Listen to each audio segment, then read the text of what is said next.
welcome back to the channel. We're gonna review Sonic the Hedgehog 3, and he's red. Good movie. Okay, everyone, thanks for watching. Make sure to subscribe to Mark 45.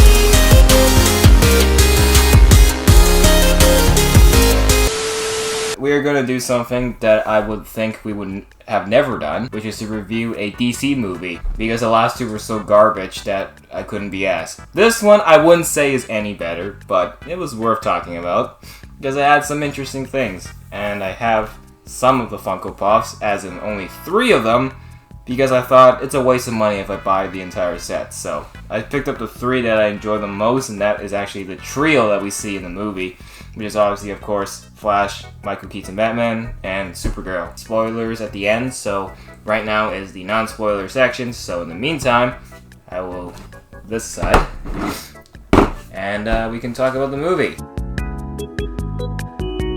So, what do you think of the movie? Not bad. Better than I thought. 6.5 out of 10. Yeah, it's okay.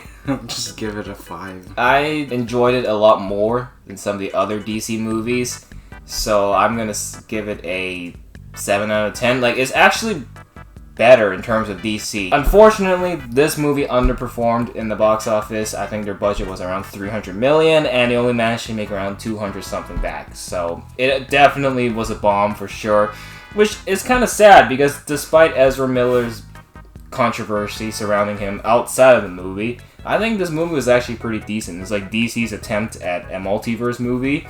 It's basically like their version of Doctor Strange and the Multiverse of Madness. So there was a lot of cameos. A lot of cameos. Apart from Ezra Miller's personality, what do you think of his performance in this movie? He does portray like different personalities. Can't really spoil too much, but he's good at acting what he's supposed to be. He does act a little bit like obnoxious or a little bit nerdy, but I guess that's what they're trying to go for. It's overall not a bad performance, but like compared to the CW Flash, I prefer that one a lot more, but this one's like not a bad interpretation. Like the CW Flash, this movie follows his Flash's backstory pretty well. It's a very similar format, but this movie kind of just sets place in like an area in a timeline where we already kind of know who Flash is. It's pretty well established. They don't need to like do too much contextual diving, but of course they do focus a lot on the whole situation with the Flash's parents, like Barry's parents. They do focus a lot on that motive, but then they also do a lot of other side quests, if you will. They add a whole new storyline, including repeating a section from Man of Steel where they bring back General Zod and the whole like alien invasion thing. So, I mean, this was in the trailer. What do you think of Michael Keaton? I think he did pretty well. Just, age, but I still think he pulls off the role. Yeah, he just reminds me of the Vulture. I'm not too familiar with the other Batman, including Michael Keaton. Like, I'm not too familiar with them. He may not have done too much, but when he did appear, it's kind of like Andrew Garfield and Tobey when they pop on No Way Home. Is like, they don't do much till like they don't come into like the second half of the movie, but then when they do come in, they actually like they throw a good performance. So what do you think of the story? The story does share a lot with some elements with CW Flash, at least around season 1, season 2. The storyline does share similarities, but it's different enough that it's kind of its own thing. At first I was expecting it to follow that storyline. It does deviate enough to make it unique and not just like a remake of CW Flash. It did have a cameo from Ezra Miller at one point. Really? Oh, CW Flash. Oh yeah, CW Flash. Yeah. Maybe I'm just kind of bored of all the multiverse stuff, because there's been a lot of movies like that. Despite it bombing, it's unfortunate, but I just personally think it's not too bad. And if you want to, I would recommend you to watch it. I won't highly push you to watch it. I'm like Spider-Verse. Okay, so that is the non-spoiler section. Now, let's dive right in. So this follows the plot of CW Flash. It's called Flashpoint. Essentially what happens in the CW Flash show is he goes back in time, saves his mom. This time is a lot more direct. Basically, Reverse Flash is the killer. He kills the mom, but Flash fights him off and successfully saves his mom, which creates a parallel timeline, and a bunch of messy things happen, and eventually he goes back and fixes the timeline. The difference here is that you don't see, in this movie, you don't see the scene of the crime at all. All it is you see her getting stabbed with a knife, but you don't know who did it. And yeah, it's just because the dad went to grab a can of tomatoes. So he saves her by putting the can of tomatoes so the dad never leaves. A little bit of a theory, but it implies that Reverse Flash isn't the killer because he would have killed him even with the dad. The dad's useless against another speedster. So my guess is that the killer's some random dude that... Could be Godspeed. Who knows? But basically, the dad somehow prevented the killer, but I don't think the killer is very strong, if that's the case.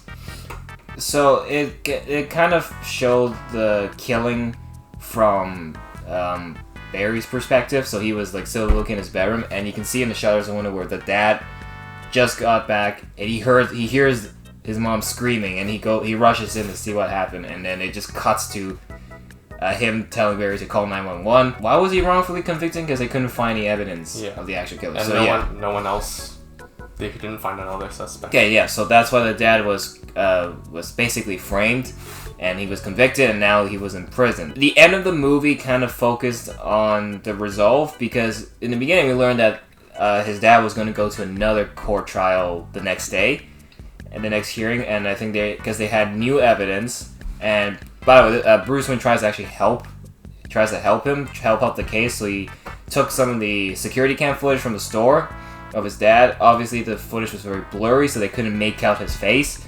So what Bruce did was enhance the quality, made it 8K basically, up the resolution a bit, so it can have a justifiable conclusion that his dad was innocent. He was in the store shopping when the murder happened, and he is innocent. So in the end of the movie, that was resolved. His dad was basically now a free man.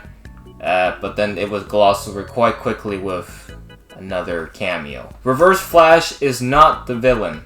He is not the villain. It is actually Dark Flash. So basically what happened is when he was time traveling back, he tried to go back to the present, but then he got hit by another Flash that you don't know who it is. You just see the guy in the purple suit, or like, it looks very corrupt. Like a rock suit, yeah. He looked very corrupted.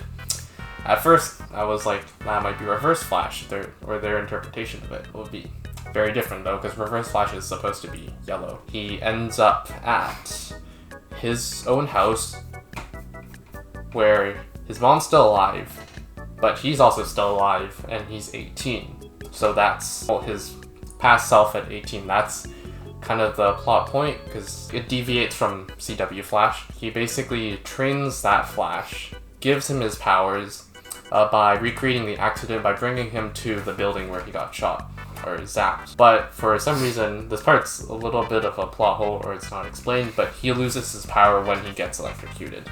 But they both get electrocuted, essentially. During the final battle, basically, they keep going back in time and reversing time because it doesn't work out. They keep losing the battle. Both Supergirl and Michael Keaton Batman were supposed to die in that fight. Yeah. And they try to fix it, but it doesn't work. Normal Flash, or the current Flash, tries to do it and then one time, and then he realizes it's inevitable, or you could say it's a canon event. It's a canon event, yeah. And basically he couldn't do it, but the other Flash, who's younger, he kept going because he wanted to save everyone. And that purple corrupted Rock Flash is supposed to be the 18-year-old Flash who did the loop so many times he started looking like that. That's why he knocked him out, because if he didn't knock him out, he would never be created. So it's kind of a paradox thing. He had to knock him out of the timeline at that point to create himself. The past Flash ends up dying. He sacrifices himself by getting hit by Dark Flash's like blade thing, and then they both die. When I mentioned they brought in elements from the Man of Steel, was also in that universe that main Flash gets hit into. The Justice League was never a thing. Aquaman's dad never met the Queen of Atlantis, so Aquaman never existed. Superman was Supergirl, because Superman actually never made it out he died at childbirth, so Supergirl was like the distant cousin or something like that. They did have a Batman, which, surprise, was Michael Keaton Batman. So that was basically like their mini Justice League. Which means there was no one to stop General Zod's invasion, which was the main climatic events that happens in Man of Steel. He wants to terraform Earth and make it their own planet. Because there was no Superman to stop them in this universe, the Earth goes into basically a chaotic war with the Kryptonians, which obviously is a one-sided battle because the Kryptonians are OPAF, so the humans don't really stand a chance without the superheroes' help. And that's where they bring in Supergirl, and she does do her part. She does fight Zod, but she gets killed. Not once, but 3 times. Or they try to reverse the event over and over again, but the canon event is she is going to lose to Zod no matter what. It's like basically 2 plots going to 1, so I can see why haters would say it's confusing, because if you don't fully understand the lore, it can get quite confusing. If I'm being frankly honest, I feel like Zod was kind of unnecessary. They didn't really need to bring him into the movie, because he's basically the second villain after the Dark Flash. Oh, they needed a conflict there to incentivize Flash to rewrite the timeline. Like, they're needed. If he wasn't there, they're like, are they living peacefully? Then why would Flash, just rewrite the timeline? There needed to be conflict. So, I think it's all right because he was from a previous DC movie, so it's good for nostalgia. And one thing that was kind of sort of not done well is basically their way out of the final battle was making it as if it never happened, because Flash just went back, fixed the timeline, and none of this ever happened. So it just kind of feels like they lost the final battle and just Flash went, screw it, I'm gonna run away, and none of this ever happened. So there's no it kind of feels... They didn't really stop the fight. Yeah. It's safe to say the Kryptonians won and took over Earth. Well, they would have. Let's actually talk about the beginning of the movie, the opening battle. So, the opening battle, Flash is basically late for work. He needs to get his breakfast, but the coffee shop guy is like, he's like, you can't rush greatness or something like that. He's very slow. He was very, very slow. At the same time, a robbery was going down in Gotham City, and Ben Affleck, Batman, basically needs assistance because he's going to be busy chasing down the robbers. So, what the robbers stole, apparently they blew up the underground section of a hospital, which is causing the building to collapse. So while Ben Affleck, Batman, is chasing them, Flash comes in to help out with the babies in the hospital. He is saving babies. You put one in a microwave. Yeah. There's a meme of it being reversed. So yes, he's putting the baby to cook him. Yeah, and then looks like the lady's yelling at him.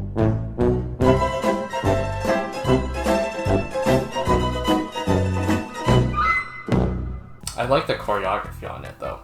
Like the sequence was pretty good. Like he kind of just throws a bunch of things and he times it so that all the babies are safe. And also, he was low on his energy because he used it all. So he was stuffing himself with food while saving the babies and the dog. We can't forget about the dog. Yeah. And then Wonder Woman shows up to save the day. That's another cameo, but it was not even a full minute, and she was already gone. And Funko made a pop for her. We know Flash has a love interest. Her name is Iris West. Yeah. And in CW Flash, she was also there. But this one, I feel like her character was toned down a lot. So in CW Flash, Iris is not a very well-liked character. People view her as a hindrance to the Flash because a lot of things he does is because of her, but if she wasn't there, he would have done a lot more, basically. This time, she's just kinda... There.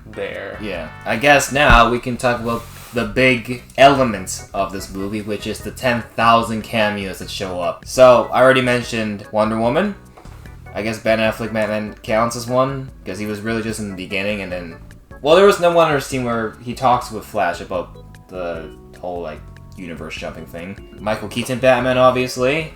And then we have a couple other Batmans that show up, including George Clooney, who was the Bruce Wayne at the very end of the movie when Barry's dad wins when the court case is finished, and then Flash is leaving the building, and then he meets Bruce. He was expecting it to be Ben Affleck, but surprise, it was George Clooney. The 1960s Batman the retro. Yeah. Most of the cameos were in that universe colliding section. There's like a retro Flash with like it's kind of like a World War I helmet. It's like silver. I think that's Jay Garrick. Yeah, I have no idea. Yeah, I have no idea either. Nicolas Cage Superman. That was a pleasant surprise because that was a canceled Superman movie that never happened. There's another Superman and Supergirl. From like I think like the really old Yeah, movies. it's an old one.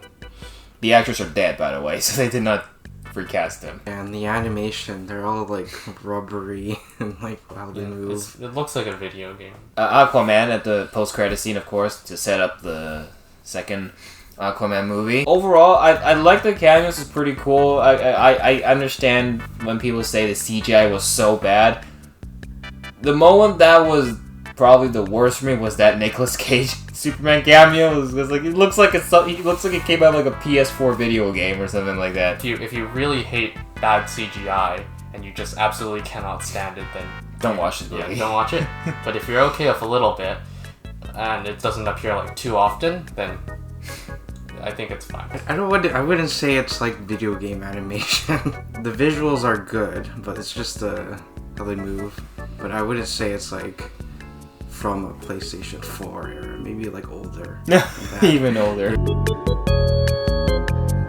But yeah, so the last thing we're gonna do is of course the Funko Pops. So we're gonna start with Michael Keaton Batman, who is of course this is the unmasked version. I do not have the covered one because I'm gonna be frankly honest, both Batman Pops look exactly the same, just in different poses. I know they're supposed to be the two different actors, but they literally look the same. We have Supergirl.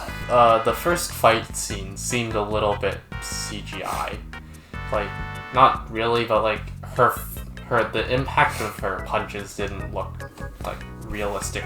They just flew away. It would be criminal if I didn't get the main character. Get it? So this one I have here is the Amazon one. And I picked this one because he actually had the most detailing.